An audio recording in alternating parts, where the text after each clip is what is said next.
अस्सलाम वालेकुम जी। उम्मीद है तुसी सारे ठीक होवोगे ते फिट फाट होवोगे।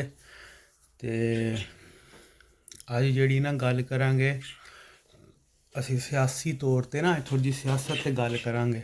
अजकल ना मैं देखदा बड़ियां ही पोस्टां लगदियां PTI वाले जेह्ड़े आ ओह् कहंदे नून लीग वालेआं नूं पटवारी ते पटवारी कहंदे यूथिए। ते ओह् जेह्ड़े खादम रिजवी साहब दी जेह्ड़ी जमात आ ओह् उन्हां नूं कहंदे जी एह् कुड़ियां नचाण वाले जेह्ड़े आ एह् आ जी एह्। दोस्तों एक गल याद रखियो, ये सियासतां इत्थे रह जानियां। मैं अग्गे भी एक दो वीडियो विच कहा सी कि सियासत जिहड़ी हुंदी ना इनू इत्थे तक नहीं लैके जाना चाहिदा कि तुहाडे अपने जिहड़े ताल्लुकात आ किसे तुहाडे यार दोस्त नाल ओह् खराब होण। ना किसे नूं पटवारी कहना चाहिदा ते ना ही किसे नूं यूथिया ते ना ही किसे नूं एह् कहना चाहिदा भी एह् जेह्ड़े ना एह् कुड़ियां नचाण वाले आ। तुसी एक जगह ते रैह्ने आ, एक इलाके च रैह्ने आ, ਜਿਹੜੇ ਸਿਆਸਤਦਾਨ ਆ ਉਹਨਾਂ ਨੇ ਅੱਜ ਨਹੀਂ ਤੇ ਕੱਲ੍ਹ ਇੱਕ ਦੂਸਰੇ ਨਾਲ ਮਿਲ ਕੇ ਬਹਿਣਾ ਹੀ ਹੁੰਦਾ। ਇਹਦੀ ਸਭ ਤੋਂ ਵੱਡੀ ਮਿਸਾਲ ਪੀਪਲ ਪਾਰਟੀ ਅਤੇ ਨੂਨ ਲੀਗ ਆ। ਅਸੀਂ ਬੜੀ ਵਾਰੀ ਇਹ ਗੱਲ ਦੇਖੀ ਕਿ ਨੂਨ ਲੀਗ ਵਾਲੇ ਜਿਹੜੇ ਆ ਨਾ ਉਹ ਪੀਪਲ ਪਾਰਟੀ ਨੂੰ ਇੰਨੀ ਗਾਲ ਕੱਢਦੇ ਹੁੰਦੇ ਸੀ। ਇੱਕ ਦੂਜੇ ਨੂੰ ਇਹਨਾਂ ਨੇ ਪੁਲਿਸਾਂ ਪੈਣੀਆਂ ਜੀ ਹੈ, ਜੋ ਉਹਨੂੰ ਫੜ ਲਿਆ, ਫਲਾਨੇ ਨੂੰ ਫੜ ਲਿਆ, ਜਿਹਦਾ ਵੱਸ ਚੱਲਣਾ। ਐਂਡ ਕੀ ਹੋਇਆ, ਇਕੱਠੇ ਹੋ ਕੇ ਬਹਿ ਗਏ ਜਿਹੜੇ ਸਿਆਸਤਦਾਨ ਹੁੰਦੇ ਨਾ, ਮੇਨ ਲੀਡਰ ਹੁੰਦੇ। ਅਤੇ ਲਿਹਾਜ਼ਾ ਕੋਸ਼ਿਸ਼ ਕਰਿਆ ਕਰੋ ਕਿ ਕਿਸੇ ਨੂੰ ਇਸ ਹੱਦ ਤੱਕ ਨਾ ਲੈ ਕੇ ਜਾਓ ਕਿ ਅਗਲਾ ਬੰਦਾ ਵੀ ਕੋਈ ਤੁਹਾਨੂੰ ਗਲਤ ਜਵਾਬ ਦੇਵੇ। ਤੁਸੀਂ ਇਹ ਨਹੀਂ ਸੋਚਦੇ ਕਿ ਤੁਸੀਂ ਇੱਕ ਸਿਆਸਤ ਕਰਕੇ ਕਿਸੇ ਦੀ ਮਾਂ ਭੈਣ ਨੂੰ ਇਸ ਤਰ੍ਹਾਂ ਗੱਲ ਕਰ ਦਿੰਦੇ ਆ, ਜਾਂ ਤੁਸੀਂ ਸਿਆਸਤ ਕਰਕੇ ਕਿਸੇ ਬੰਦੇ ਦੇ ਐਸੇ ਕਿਰਦਾਰ 'ਤੇ। ਹਰ ਬੰਦੇ ਦਾ ਇੱਕ ਸੋਚਣ ਦਾ ਜ਼ਹਨ ਹੁੰਦਾ। ਅੱਲਾਹ ਪਾਕ ਨੇ ਹਰ ਬੰਦਾ ਜਿਹੜਾ ਆਪਣੇ ਜ਼ਹਨ ਦੇ ਮੁਤਾਬਕ ਆਪਣੀ ਪਾਰਟੀ ਨੂੰ ਸਪੋਰਟ ਕਰਦਾ।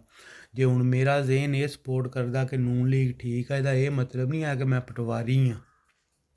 ਠੀਕ ਹੈ, ਜਿੰਨੀ ਮੈਨੂੰ ਅੱਲਾਹ ਪਾਕ ਨੇ ਸਲਾਹੀਅਤ ਦਿੱਤੀ ਆ ਮੈਂ ਉਹਦੇ ਮੁਤਾਬਕ ਉਹਨੂੰ ਸਪੋਰਟ ਕਰਦਾ ਪਿਆ। ਅਤੇ ਇਸੇ ਤਰ੍ਹਾਂ ਜੇ ਮੈਨੂੰ ਲੱਗਦਾ ਕਿ ਇਮਰਾਨ ਖਾਨ ਠੀਕ ਆ, ਮੇਰਾ ਜ਼ਹਨ ਇਹ ਮੰਨਦਾ ਮੈਂ ਇਮਰਾਨ ਖਾਨ ਨੂੰ ਸਪੋਰਟ ਕਰਦਾ। ਇਹਦਾ ਇਹ ਵੀ ਮਤਲਬ ਨਹੀਂ ਹੈ ਕਿ ਅੱਲਾਹ ਮਾਫੀ ਦੇਵੇ ਵੀ ਮੇਰੀਆਂ ਹੁਣ ਭੈਣਾਂ ਜਾਂ ਮੇਰੀ ਮਾਂ ਜਾਂ ਕੋਈ ਵੀ ਮੇਰੀ ਰਿਸ਼ਤੇਦਾਰ ਜਿਹੜੀ ਜਾ ਕੇ ਉੱਥੇ ਰੋਡਾਂ 'ਤੇ ਨੱਚਦੀ ਆ। ਠੀਕ ਹੈ ਨਾ। ਇਸੇ ਤਰ੍ਹਾਂ ਜਿਹੜੇ ਉਹਨੂੰ ਤਰੀਕੇ ਲਬੈਕ ਵਾਲੇ ਜਿਹੜੇ ਉਹਨਾਂ ਨੂੰ ਸਪੋਰਟ ਕਰਦੇ, ਉਹਨਾਂ ਦਾ ਇਹ ਵੀ ਨਹੀਂ ਮਤਲਬ ਹੈ ਕਿ ਉਹ ਸਾਰੇ ਚਾਬੀ ਵਾਲੇ ਖਿਲਾਉਣੇ ਆ। ਕਿਉਂਕਿ ਹਰ ਬੰਦੇ ਨੂੰ ਅੱਲਾਹ ਪਾਕ ਨੇ ਇੰਨੀ ਤੌਫੀਕ ਦਿੱਤੀ ਹੁੰਦੀ ਆ ਕਿ ਉਹ ਆਪਣੇ ਜ਼ਹਨ ਦੇ ਮੁਤਾਬਕ ਜਿਹੜਾ ਆ ਆਪਣੀ ਪਾਰਟੀ ਨੂੰ ਸਪੋਰਟ ਕਰਦਾ। ਲਿਹਾਜ਼ਾ ਕੋਸ਼ਿਸ਼ ਕਰਿਆ ਕਰੋ ਕਿ ਸਿਆਸਤ ਨੂੰ ਸਿਆਸਤ ਤੱਕ ਰੱਖੋ, ਘਰਾਂ ਤੱਕ ਨਾ ਲੈ ਕੇ ਜਾਓ। ਉਹਦੇ ਨੁਕਸਾਨਾਤ ਜਿਹੜੇ ਚਲੋ ਮੁਲਕੀ ਲੈਵਲ 'ਤੇ ਹੋਣੇ ਹੀ ਹੋਣੇ ਆ, ਅਤੇ ਲੇਕਿਨ ਜਿਹੜੇ ਮਾਸ਼ਰੀ ਤੌਰ 'ਤੇ ਜਾਂ ਮਾਸ਼ਰਤੀ ਤੌਰ 'ਤੇ ਸਾਡੇ ਇਲਾਕਿਆਂ ਵਿੱਚ, ਮਹੱਲਿਆਂ ਵਿੱਚ, ਪਿੰਡਾਂ ਵਿੱਚ, ਛੋਟੇ ਛੋਟੇ ਸ਼ਹਿਰਾਂ ਵਿੱਚ, ਟਾਊਨਾਂ ਵਿੱਚ ਜਿਹੜੇ ਅਸਰਾਤ ਹੁੰਦੇ ਆ ਉਹ ਨੈਗੇਟਿਵ ਹੁੰਦੇ ਆ। ਬੰਦਾ ਇੱਕ ਪੋਸਟ 'ਤੇ ਕਰ ਦਿੰਦਾ, ਲੇਕਿਨ ਉਸ ਪੋਸਟ ਦਾ ਨੁਕਸਾਨ ਜਿਹੜਾ ਉਹ ਢੇਰ ਸਾਰਾ ਹੋ ਜਾਂਦਾ। ਹਰ ਬੰਦੇ ਨੂੰ ਗੱਲ ਕਰਨੀ ਆਉਂਦੀ ਆ। ਅੱਜ ਜਾਂਦੇ ਦੌਰ ਦੇ ਵਿੱਚ ਕੋਈ ਬੰਦਾ ਜਿਹੜਾ ਉਹ ਬੱਚਾ ਨਹੀਂ ਹੈ ਜਿਹੜਾ ਬੰਦਾ ਫੇਸਬੁੱਕ ਜਾਂ ਇਸਤੇਮਾਲ ਕਰਦਾ ਪਿਆ। ਅੱਜ ਕੱਲ੍ਹ ਦੀ ਜਿਹੜੀ ਨਵੀਂ ਜਨਰੇਸ਼ਨ ਆ ਜਾਂ ਜਿਹੜੇ ਪੁਰਾਣੇ ਬੰਦੇ ਵੀ ਆ, ਉਹ ਵੱਖਰੀ ਗੱਲ ਆ। ਕਈ ਬੰਦੇ ਨਹੀਂ ਬੋਲਦੇ, ਅੱਗੋਂ ਜਵਾਬ ਨਹੀਂ ਦਿੰਦੇ, ਅਤੇ ਕਈ ਲੋਕ ਇਹ ਸਮਝਣ ਲੱਗ ਜਾਂਦੇ ਪਏ ਜੀ ਅਸੀਂ ਇੰਨੀਆਂ ਗੱਲਾਂ ਕਰਕੇ ਜਿਹੜਾ ਨਾ ਆਪਣੇ ਕੋਈ ਚੰਦ ਵਿਊ ਲੈ ਲਵਾਂਗੇ ਅਤੇ ਅਸੀਂ ਕਿਤੇ ਬੜੇ ਮਸ਼ਹੂਰ ਹੋ ਜਾਵਾਂਗੇ। ਉਹਦਾ ਨੁਕਸਾਨ ਇਹ ਹੁੰਦਾ ਕਿ ਤੁਸੀਂ ਇਹ ਸਮਝਦੇ ਕਿ ਅਗਲੇ ਬੰਦੇ ਨੂੰ ਪਤਾ ਨਹੀਂ ਹੈ।